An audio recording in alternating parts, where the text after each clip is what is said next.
uma viagem, o nosso horário e a gente não pode dar mole, não podemos demorar. Vem para cá, Cintia Tanuri, é um prazer, minha irmã, receber você hoje. Você está mais linda do que ontem, viu?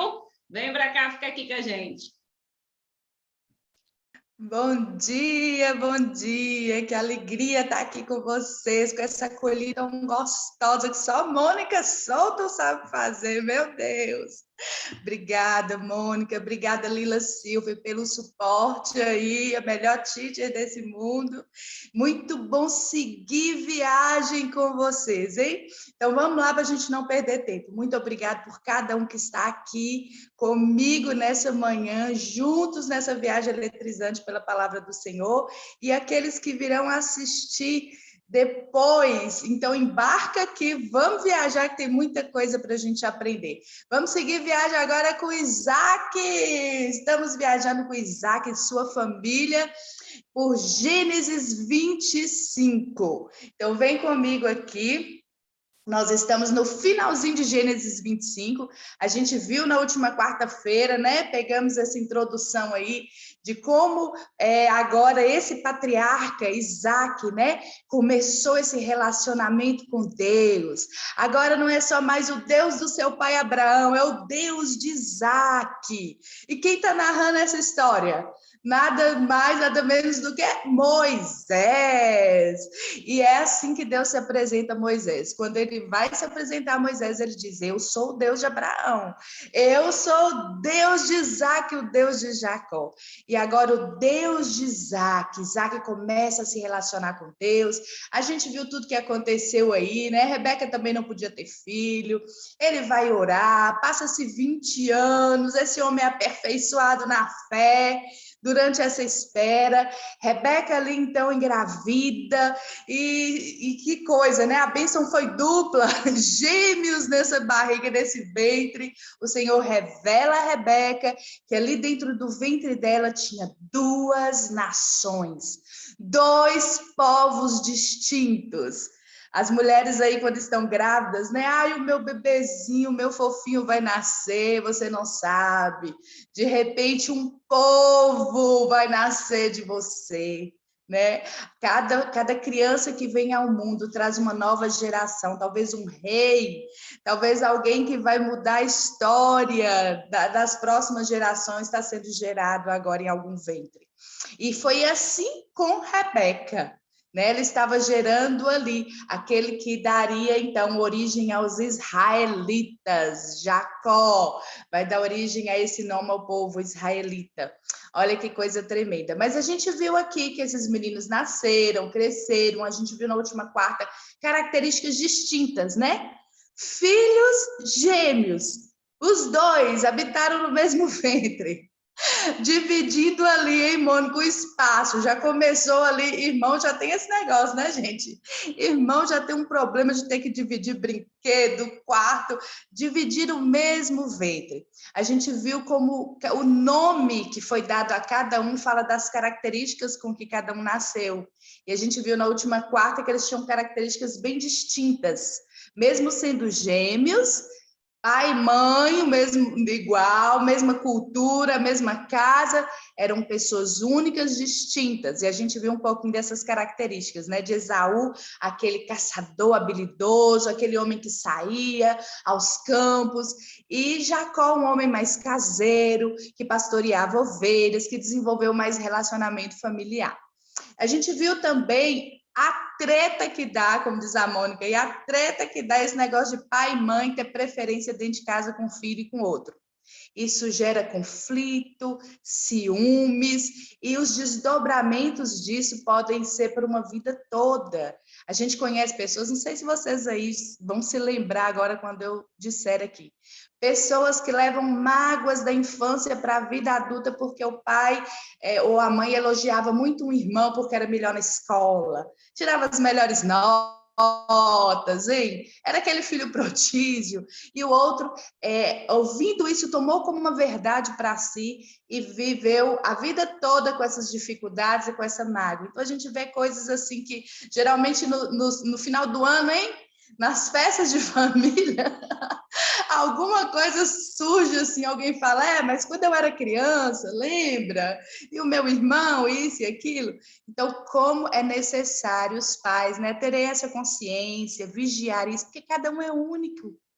Cada um vai ter características específicas que vai se destacar em alguma coisa e ninguém é maior ou menor por isso, são apenas diferentes. A Lu Sirlene que diga, né, Lu? Porque tem filhos gêmeos também, então às vezes as pessoas têm essa mania de fazer comparação, achar que gêmeos são iguais. Não, são duas pessoas distintas aí.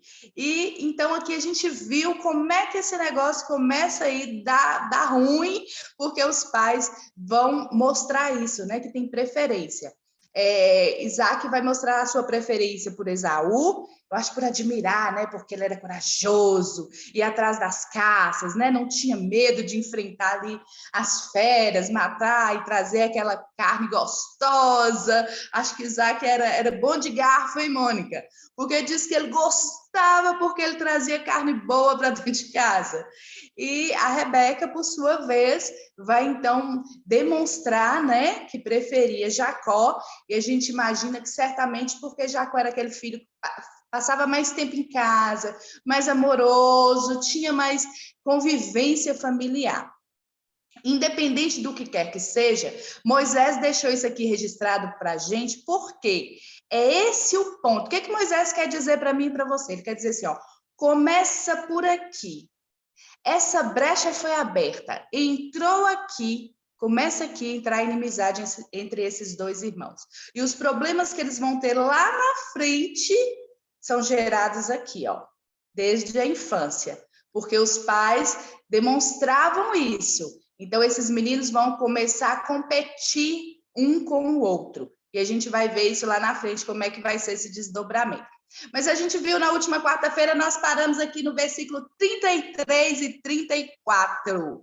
Localiza aí se você tiver com a sua Bíblia aberta, e a gente vai ver então que Esaú chega um dia cansado, faminto, talvez depois de semanas, né, buscando ali a caça, e ele chega e entra. Jacó está preparando uma refeição. Nós falamos aqui que a gente começa comendo com os olhos, não é? O apetite começa quando a gente vê aquela comida bonita e aquilo ali já abre o nosso apetite. Ele viu um ensopado vermelho. Essa cor vermelha chamou a atenção dele. Chamou tanto a atenção dele que o povo que vai nascer de Esaú, de Edom, os Edonitas, leva esse nome por causa desse ensopado. Olha só, porque Edom quer dizer vermelho. E essa cor vermelha aqui desse guisado, né? A gente vai ver no finalzinho que eram lentilhas que ele estava cozinhando ali. Devia estar com um aroma muito gostoso, que nem os biscoitos da senhora H aí, que dá água na boca só da gente ver. Então, quando o Esaú viu, né, aquele guisado vermelho, com a fome que ele estava. Pensa aí, um homem muitos dias fora de casa, né? Cansado e faminto. Chega e sente aquele aroma tomando conta da casa, aquele cheiro gostoso. Abre a panela e achou bonito. Ele falou, me dá, eu quero. Me dá que eu estou morrendo de fome, decai esse guisado. E aí Jacó, então, como eu disse, ele era aquele filho que estava mais presente, né? Ele tinha essa característica de cuidador, porque ele era pastor de ovelhas. Ele estava preparando seu próprio alimento, mesmo que não precisasse, né? Nasceu em família rica, o que mais devia ter ali era servos à sua disposição, mas ele tinha esse prazer de preparar o alimento, ele devia ser bom nesse negócio, devia ter habilidade nisso, né? E ali ele se aproveita, então, desse momento. Certamente os estudiosos dizem que Jacó ele só estava esperando a hora. Sabe aquilo que você só está esperando a oportunidade chegar, você já está pronto. Quando ela chega, você está pronto para entrar? Foi Jacó nessa situação. Jacó levava em conta tudo que ele ouviu de Isaac sobre Abraão. o seu avô. Eu disse aqui na última aula, curiosidade legal, né? Que pelas contas que nós fizemos aí, de quando Abraão morreu, nessa época ele ainda estava vivo. Mas por que Moisés não cita? Porque Moisés prepara todo o cenário para a gente entender que Abraão, em vida, antes de morrer, ele passa, então, né, para Isaac, seu filho, filho da promessa, o direito de patriarca, com tudo que ele tinha e de estar ali à frente daquele clã, de comandar tudo, porque ele tem medo de que o filho Ismael, que ele teve com Agar, reivindicasse o quê? O direito de primogênito. Porque era assim, o primogênito é que tinha esse direito. Mas só que a aliança que que Abraão tinha com Deus, era sobre Isaac. O filho da promessa era Isaac. O jeitinho que Abraão deu lá atrás com Agar, né, para ter esse filho, Deus não validou. Deus não considerava Ismael o filho da promessa, o filho mais velho de Abraão. Então, Abraão, temendo isso, porque naquela cultura era assim que regia a cultura da época, o filho mais velho herdava praticamente tudo e era a sucessão do seu pai, tomava o lugar do seu pai diante da família, do clã. Então, Abraão faz tudo isso em vida. E nós falamos aqui na última quarta-feira que, fazendo as contas aí, contando o tempo de vida de Abraão, na época em que os gêmeos nasceram, né, a Bíblia vai dizer para a gente que Isaac estava com 60 anos. E quando Abraão morre, Isaac teria 75 anos. Então, Abraão ainda viu. Olha a bênção de Deus aí. Eu falei que isso é uma bênção de Deus, ver os filhos dos nossos filhos. Está lá no livro de Provérbios, a coroa dos idosos é ver os filhos dos seus filhos. Essa é a honra que Deus nos dá. Gerar filhos é uma honra. A palavra do Senhor nos diz em Salmos que os filhos são o quê? Herança de Deus para nós. E agora os filhos dos nossos filhos é a nossa coroa. Somos coroados, somos honrados. E Abraão foi honrado em ver aí os seus netos. Mas aqui nós estamos diante desse impasse, então. Certamente, né? Eu falei que Jacó, ouvindo sobre essa promessa, peraí, meu pai me contou, meu avô me contou que Deus apareceu para ele. Olha, o próprio Deus, o Criador de céus e terra, chegou para o meu avô e falou: eu sou seu Deus, eu vou te fazer grande, o seu nome vai retornar à terra, você vai ser próspero, a sua descendência, olha só, vai ser tão numerosa como as estrelas do céu. Talvez, pensa cá junto comigo. Eu só posso imaginar, hein, Mônica Souto? Eu imagino aí Jacó crescendo, infância, adolescência, hein, Lu? Pensa aí, Silvana, ele olhando para o céu e falando: o Deus de Abraão, do meu avô, falou que a nossa descendência, olha, não vai dar para contar como eu não conto as estrelas do céu. Talvez Jacó foi ouvindo essas histórias, a tradição, há pouco tempo, hein, gente? Não vou falar só na época de Abraão, não. Era essa, né? Eu acho que algumas de nós aqui, ó, que somos mais maduras, velhas não, é maduras, vividas, né, Lu? A gente sempre ouve as histórias de família que vão passando de pais para filhos, né? Essa era uma cultura tão gostosa que já começou a se perder, mas ainda existe, é bom preservar, né? Essa cultura de passar conhecimento de pais para filhos, são legados de família, histórias que a gente vai ouvindo falar. Eu amo a história dos meus bisavós, como eles saíram estrangeiros de outra terra, chegaram ao Brasil, né, fugidos por causa de um amor impossível, eram povos inimigos, sírio e turco, e não podiam se casar, embarcaram em navios, chegaram no Brasil e constituíram família. Eu venho dessa história de amor, dessa luta de amor, então eu acho isso tão bonito. E eu fico imaginando aí, hein? Olha só que coisa linda. Jacó ouvindo tudo isso, ele dizendo: eu quero fazer parte da promessa. Eu levo a sério isso que Deus falou com meu avô. Porque a gente vai ver a distinção aqui entre Jacó e Esaú por causa disso. Por que eu estou dando ênfase a isso? Porque muitas pessoas dizem assim: Deus é injusto. Peraí, Jacó pisou na bola, Jacó fez coisas erradas, que estão fora da ética cristã. Mas vamos nos lembrar de uma coisa. Deus não é como eu e você que vê a aparência. Deus sonda o coração. Eu disse aqui que Deus tem um negócio com esse povo improvável, hein? Jacó era outro improvável. Mas eu falei que quando as pessoas são improváveis, elas sabem que não são capazes ou não são dignas, elas estão abertas para receber a graça, o favor de Deus na vida delas. Elas sabem que dependem dessa graça, elas não têm mérito próprio, elas dizem, não, pelos meus próprios méritos, minha força, não vou conseguir. Mas eu sei que há um Deus que pode fazer na minha vida. Eu sei que há um Deus que é forte, poderoso, bondoso, generoso, misericordioso. E eu disse aqui também que as pessoas, aquelas que são cheias de si, se tornam orgulhosas demais. E por isso, qualquer coisa que Deus faça na vida delas, muitas vezes elas não conseguem perceber e muito menos tributar honra e glória a Deus, porque elas vão dizer, foi porque eu sou muito bom nisso, hein, que isso aconteceu. Eu sou muito inteligente, eu sou muito capaz, eu sou muito isso, é muito, muito, muito de si, diminui a glória de Deus. Então, a gente vê como em toda palavra, eu não estou querendo forçar o texto aqui não, hein, gente?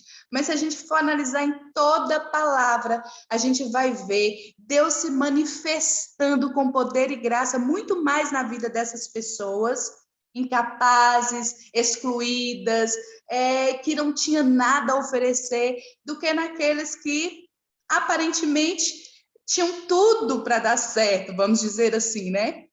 É por isso que a gente vai ver quando Jesus estava aqui em carne, andando aqui sobre a terra, ele vai andar com publicanos, ele vai andar com prostitutas, com leprosos, e todo mundo esperando. Peraí, ele tinha que estar amiguinho ali, ó, do sumo sacerdote. Ué, Jesus nunca foi jantar na casa do sumo sacerdote? Como assim? Ele não é o filho de Deus, ele tinha que estar lá, junto com o clero. Não, Jesus estava no povão, junto com o povo, junto com gente que tinha sede e fome de Deus. Gente que dizia, eu preciso de Deus, eu sou pecador, eu careço dessa misericórdia, dessa graça. Isso atrai o coração de Deus. A palavra nos diz que os quebrantados de coração, pessoa quebrantada de coração, ela se reconhece, ela sabe quem ela é. Por isso ela pode reconhecer a Deus, reconhecer sua grandeza. Então ela se coloca dessa forma, como carente da graça de Deus. E Deus, ele ama suprir as nossas carências. Ele ama saciar os sedentos, os famintos de alma. Mas vamos voltar aqui para o texto.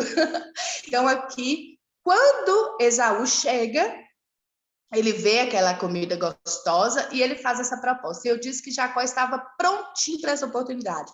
Olha só a resposta de Jacó no verso 33.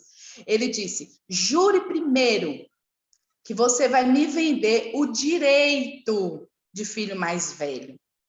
Então Jacó serviu a Esaú, né? Esaú faz o juramento, ele vende esse direito. E aí Jacó, então, serve aquele ensopado para ele. E ele comeu, bebeu, verso 34. Levantou-se e se foi. Assim Esaú desprezou o seu direito de filho mais velho. Vamos parar um pouquinho aqui para a gente prestar atenção no que o texto está nos dizendo. Comeu, bebeu, podia ser como uma brincadeira de irmão, já viu? Já viu o irmão faz isso, não faz? Faz isso para mim que eu te dou aquela blusa, hein? Pode usar. E depois, não, foi só naquela hora, eu estava brincando, devolve minha blusa aqui. Esse negócio aqui foi sério, era sério. Nós estamos falando de um tempo, hein, gente? Quando a palavra de homem valia mais que uma assinatura, que um carimbo em cartório, mais que um registro em cartório. Hoje em dia tem que ser tudo documentado, porque a palavra já não está tão mais em alta assim, não. Mas nós estamos falando de um tempo onde, quando se selava um contrato por meio do empenho de uma palavra no compromisso, aquilo era válido para toda uma vida. Eu me lembrei aqui agora de quando o meu avô, já com idade avançada, né? Ele fechou um negócio de boca ali, passando todas as terras dele para o nome de outra pessoa. E quando ele chegou em casa, ele sentou, me lembro, eu era criança, ele sentou na mesa para comer, ele começou a chorar em cima do prato de comida. E a minha mãe, assustada, perguntou: o que foi, o que aconteceu? E aí ele contou, e ela falou: não, calma, nós vamos lá, vamos voltar esse negócio. Ele falou: não, palavra de homem é uma só, minha filha, não volta mais. Eu me lembro disso, e assim foi. Depois ele foi em cartório e registrou tudo isso. Mas é porque naquele tempo essas pessoas tinham isso tão em conta que a palavra valia a honra daquela pessoa. Era uma questão de honra. E honra não se perde. Era como o meu avô dizia: você pode perder tudo, hein? Perde dinheiro, perde casa, perde tudo. Não perca a sua honra, a sua dignidade. E aqui, então, Esaú, por causa de um prato de comida. Moisés quer destacar isso aqui para mim e para você. Porque há uma chave aqui. Quantas vezes isso mesmo, Mônica? Palavra valia muito. Eita Deus! Mas hoje, ainda hoje, eu digo para você, a palavra do Senhor, ela vale. Porque quando Deus diz, está dito, e Deus não diz o que ele falou. E é assim que ele fala comigo e para você, que eu e você, como cristão, o nosso sim tem que ser sim, o nosso não é não. Ele nos chama a viver dessa forma, com essa integridade. Mas aqui Moisés está destacando muito isso, sabe por quê? Há um ensinamento precioso aqui, tem uma chave para mim e para você. Prazeres momentâneos, eles podem nos roubar bênçãos eternas. Não se esqueça disso. Nós somos seduzidos pelo prazer momentâneo. Olha só o que Moisés está dizendo. Ele chegou cansado e com fome. Péssima hora para decidir qualquer coisa. Eu tenho uma amiga que ela diz aqui, né, para as mulheres que estão aqui na sala, eu vou compartilhar aqui o que ela disse, não sei se tem algum homem aqui na sala. Tem Roger, tem tio Vandão, mas está valendo para vocês também, hein? Na hora que a gente está nervoso, a gente está chateado, principalmente mulher. Mulher, sangue sobe, hein? A gente fica estressadinha. Não toma decisão precipitada nessa hora. Não termina relacionamento, não bate o telefone na cara do namorado, não assina contrato, não vai para o shopping, é o que ela diz. Não vai às compras. Você vai gastar o que você tem e o que você não tem. E depois a fatura do cartão vai chegar, hein? Porque quando a gente está chateada, às vezes a gente quer de alguma forma aliviar aquilo. Desconta na comida, come demais. E depois o desespero, hein? Porque tem que perder peso, a roupa não entra. Ou vai gastar demais. Os homens também aí têm suas válvulas de escape aí. Mas aqui, o que Moisés está dizendo é que ele, por causa da fragilidade que ele estava naquele momento, ele foi capaz de se deixar seduzir por um prato de sopa, gente. Ele trocou uma bênção eterna. O que estava em conta aqui não era só a herança do pai, porque ele já era muito, hein? Era ser dono de tudo aquilo ali e tomar o lugar de sucessor, né? Diante de todo aquele clã e dar continuidade à história dessa família. Mais do que isso, a bênção selada, a aliança de Deus selada com Abraão, estaria sobre Esaú. Ele daria continuidade, ele estaria recebendo tudo aquilo, sendo abençoado, o nome dele seria grande, ele prosperaria, Deus cuidaria dele. Tudo isso ele trocou por uma sopinha vermelha, um pratinho só. Mas a gente não pode julgar aqui Esaú como se a gente jamais fizesse isso, porque quantas vezes, né? Às vezes, por causa de uma novela, um futebol, qualquer coisa, a gente deixa de estar no momento de relacionamento com Deus, de estar ali, talvez, na casa do Senhor, talvez é aquele dia que Deus vai trazer aquela resposta a você. Vocês já viram? Quando a pessoa não vai ao culto, e alguém conta e fala assim, nossa, foi assim, assim. Puxa, era essa palavra que eu queria ouvir, eu não estava lá. Por causa de um sono ou qualquer outra coisa, né? Um romance, quantas pessoas, né? deixam a Deus ou caem na fé por causa de um adultério, um momento de prazer, te rouba uma vida de comunhão e de bênção com o Senhor. Eu já vi histórias tão tristes, algumas perto de mim, de pessoas que nunca mais voltaram a caminhar com Deus por causa de uma noite, que se envolveram e aquilo ali virou um laço. E essa pessoa foi roubada, né, daquela comunhão com o Senhor. Então, quando Moisés está fazendo esse destaque aqui, ele disse, ele comeu, bebeu e saiu. Ele está dizendo, ele desprezou. Ele nem se preocupou, ele nem pensou, ele falou, me dá, é seu direito, toma aqui, me dá cá, toma aqui. Ele nem parou para pensar. Lembra do que eu falei, que o que Jacó estava pronto para essa oportunidade? Jacó talvez pensasse nisso dia e noite. Eu quero a bênção de Deus. Eu quero a bênção de Deus na minha vida. Já Esaú, tanto faz, tanto fez. É o que Moisés está querendo deixar aqui para a gente. Marca aí ou abre a sua Bíblia e vamos comigo em Hebreus, capítulo 12, verso 16 e 17. Tanto tempo depois se passa e o autor à carta dos Hebreus, que muitos acreditam ser Paulo, mas nós não podemos afirmar que é Paulo. Alguns dizem também que foi uma mulher, hein? Quem sabe? E não podia, então, assinar essa carta. Não sei, vou saber disso lá, hein? Quando eu chegar, eu quero saber quem escreveu Hebreus. Me conta que Paulo foi tu, me diz aqui. Mas aqui na carta aos Hebreus, no capítulo 12, no verso aí 16 e 17, o autor vai fazer menção daquele pratinho de sopa. Eita, prato de sopa que entrou para a história, que deu ruim, hein? Ele vai dizer assim, não haja nenhum imoral ou profano como Esaú, que por uma única refeição vendeu o seu direito de herança como filho mais velho. Como vocês sabem, posteriormente, quando quis herdar a bênção, foi rejeitado e não teve como alterar a sua decisão, embora buscasse a bênção com lágrimas. Eita Deus, é aquela hora que bate o arrependimento.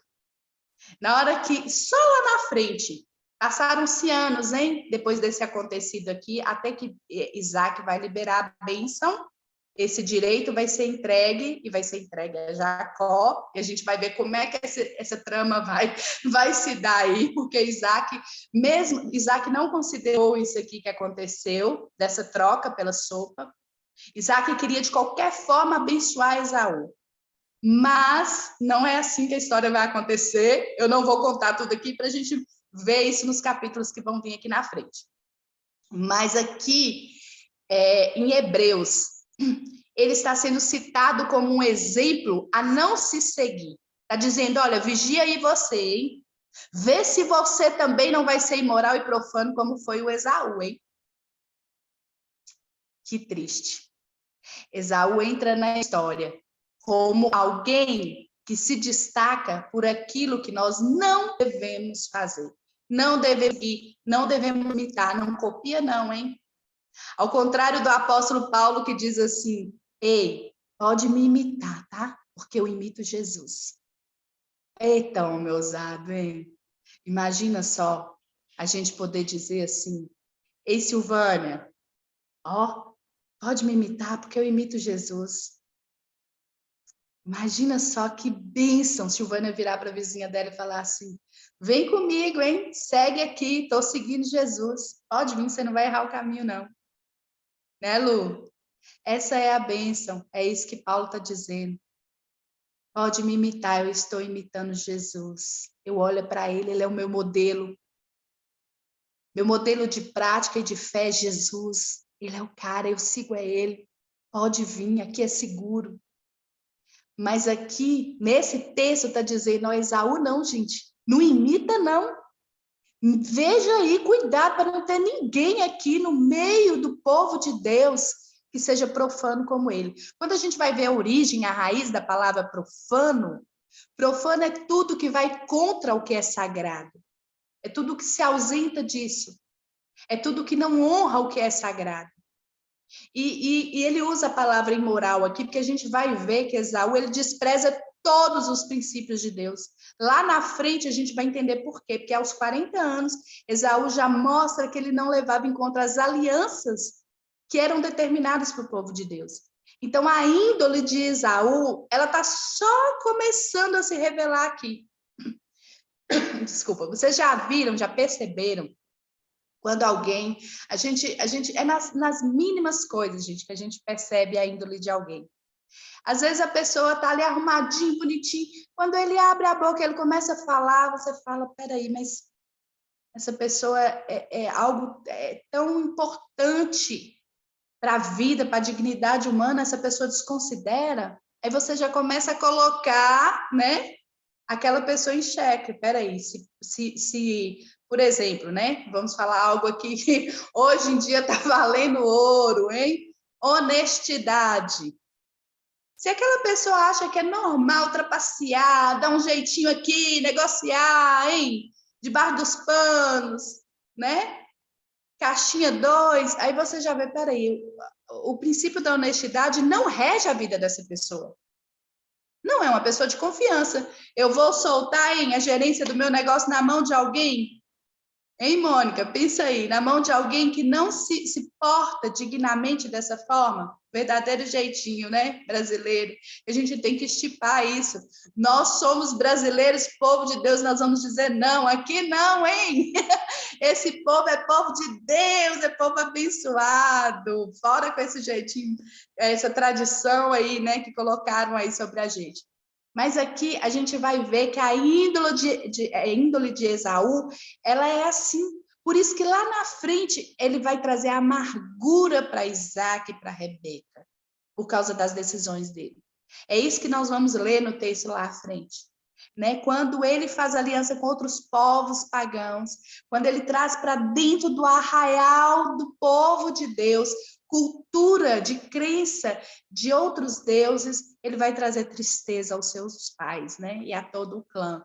Então, a gente vai ver aqui que Jacó, ele estava pronto e ele aproveita a oportunidade. E agora a gente vai passar aí para o capítulo 26 de Gênesis. A história vai mudar um pouquinho, mas essa história também é muito importante. A gente vai acompanhar o que aconteceu aqui. E depois, em sequência, Moisés vai voltar nesse assunto. Mas antes de fechar aqui, como eu falei na última quarta, fica para a gente a dica. 6 minutos, Lila? Obrigada. Vai dar só para fazer a introdução aqui do 26. Fica a dica aí que Hebreus está nos dando no capítulo 12, versículo 16 e 17. Que o Senhor não encontre em nós, que não haja em nós esse mesmo comportamento, essa mesma índole de Esaú. Que a gente não negocie princípios inegociáveis do Senhor. Que a gente não troque a bênção do Senhor por prazeres imediatos. Que a gente sempre leve em conta a vontade do Senhor, porque ela é sempre melhor para mim e para você. Amém? Amém ou não amém? Como diz a Zita. Amém. No verso 26 vai dizer que Isaac, então, ele vai passar por uma situação aí semelhante à que o seu pai passou, Abraão.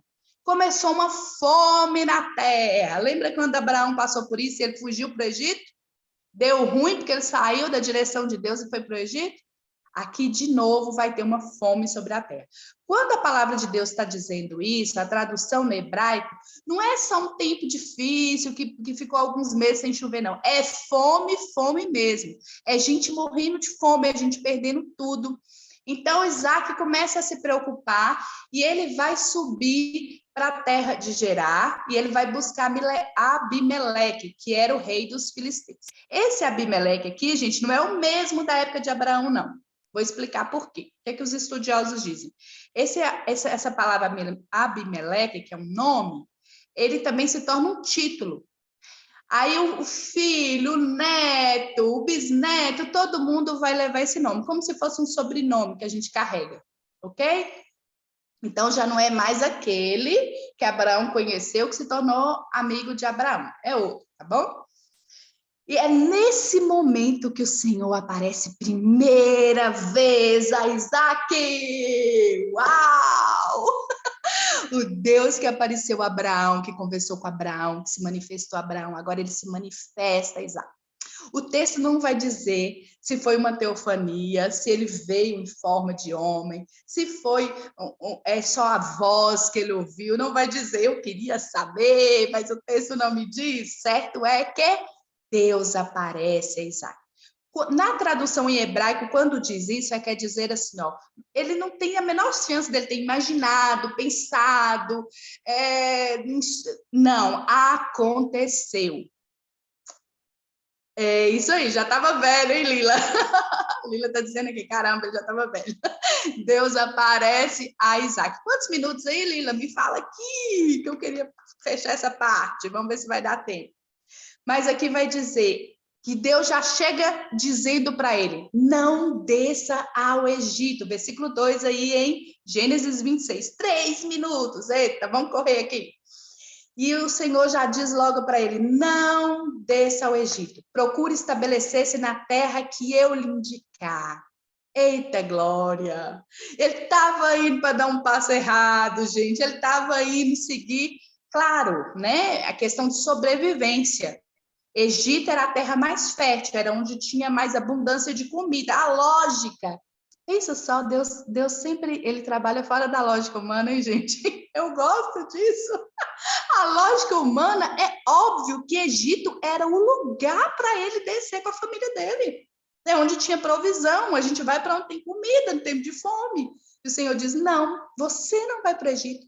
Porque Deus está dizendo, eu sou o Deus que provê na sua vida, eu sou o seu provedor, eu sou o seu abençoador, não importa onde você esteja, seja deserto, monte, vale, eu sou Deus que tenho toda a provisão, eu cuido, eu guardo, eu faço crescer comida no deserto, eu abro rios no deserto.